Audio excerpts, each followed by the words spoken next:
திருச்சிற்றம்பலம். தென்னாடுடைய சிவனே போற்றி, எந்நாட்டவர்க்கும் இறைவா போற்றி. மார்கழி மாதம் அழகாக மலர்ந்து 1 நாள் 2 நாள் 3 நாள் என்று இன்று 19வது நாளுக்கு வந்து விட்டோம். இந்த பாடல் மிகவும் அழகான பாடல். இதுல பெண்ணா இருக்கிற மாணிக்க வாசகருக்கு மனசுல என்னெல்லாம் ஆசைகள் வருகிறது, அவர் எப்படிங்க பெண்ணா நினைச்சுக்க முடியும் அப்படின்னா, உண்மையில் என்ன தெரியுமா, இறைவன் ஒருவனே பரம புருஷன், பாக்கி உயிர்கள் எல்லாம் பெண்கள். இந்த பெண்ணுடைய எண்ணம் என்ன? நல்ல கணவன் வரணும், எனக்கு நல்ல குடும்பம் வரணும், நான் சந்தோஷமா இருக்கணும், உன்னோட பக்தியும் குறையக்கூடாது. இதுதானே.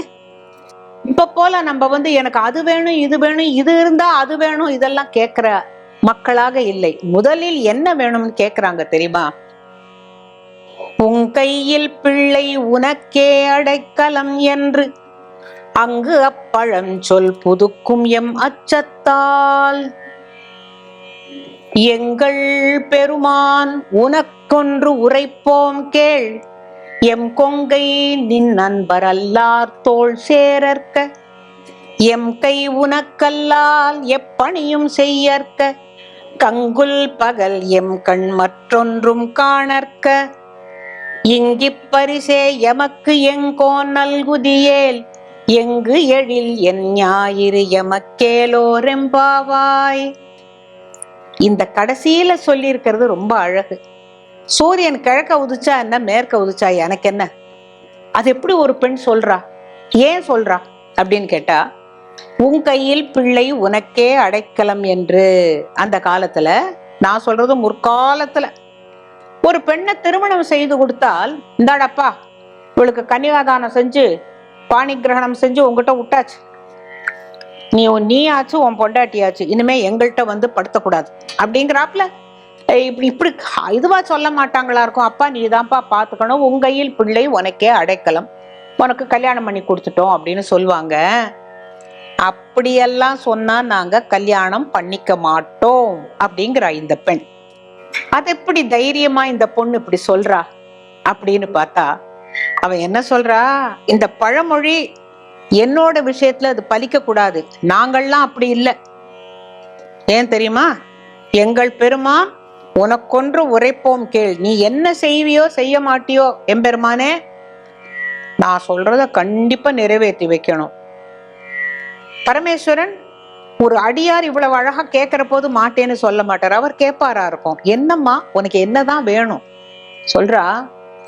எம் கொங்கை நீ நண்பர் அல்லால் தோள் சேரற்க, எங்களுடைய மார்பகத்தில் போட்டுக்கொண்ட அந்த மாலை உன் அன்பர், உன்மேல பக்தி இருக்கிறவனாகிய ஒரு அடியார் தோல்ல தான் போய் சேரணும். சாமி இல்ல, எனக்கு சாமி பிடிக்காதுன்னு சொன்னா எனக்கு அவன் கணவனாக வரக்கூடாது அப்படின்னு உறுதியா சொல்றான். நாங்க மார்ல போட்டுட்ட அந்த மாலையை கழட்டி அவர் கழுத்துல போடணும்னா அவர் உன் அன்பராக இருக்கணும். சரி, அடுத்தது, எம் கை உனக்கல்லால் வேற ஒரு பணியும் செய்யக்கூடாது, உன்னுடைய திருப்பணி தான் செய்யணும். யாரு? நானும் என்னுடைய கணவரும் சேர்ந்து. அதை விட அவ என்ன சொல்றா அடுத்தது, எம் கண் உன்னை அல்லால் மற்றொன்று காணற்க, கங்குல் பகல் ராத்திரி பகல் எதுவா இருந்தாலும் இறைவா, நாங்கள் இருவரும் கண்ணும் மணியும் போல இருக்கணும். ஆனா அந்த கண்ணும் மணியும் பார்க்க வேண்டிய பொருள் நீயாக இருக்க வேண்டும். எப்படி?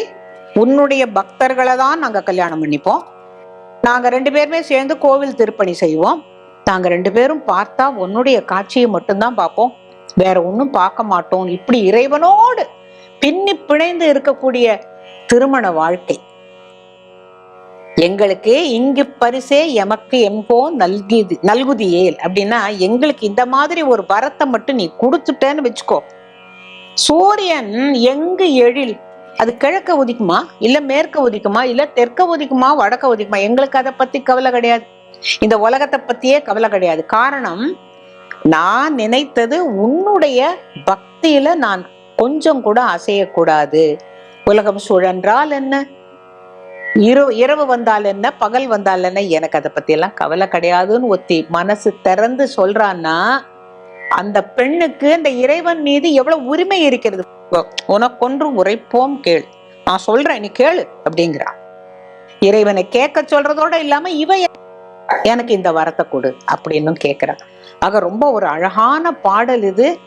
எல்லாருக்குமே இந்த பாடலை பாடினால் இதற்கு ஒரு பலன் சொல்கிறார்கள்.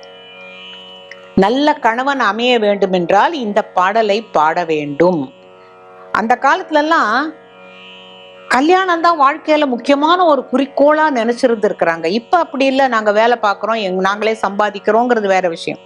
அந்த காலத்தில் ஒரு நல்ல குடும்பத்தில் ஒரு நல்ல கணவன் அமைவது என்பது பெரிய பாக்கியமாக இருக்கணுங்கிறதுக்காக தான் துளசி செடியெல்லாம் வச்சு பூஜை பண்ணுவாங்க. அதே மாதிரி மார்கழி நோன்பு இவர்களும் பாவை நோன்பு நோக்கிறார்கள். எதற்காக?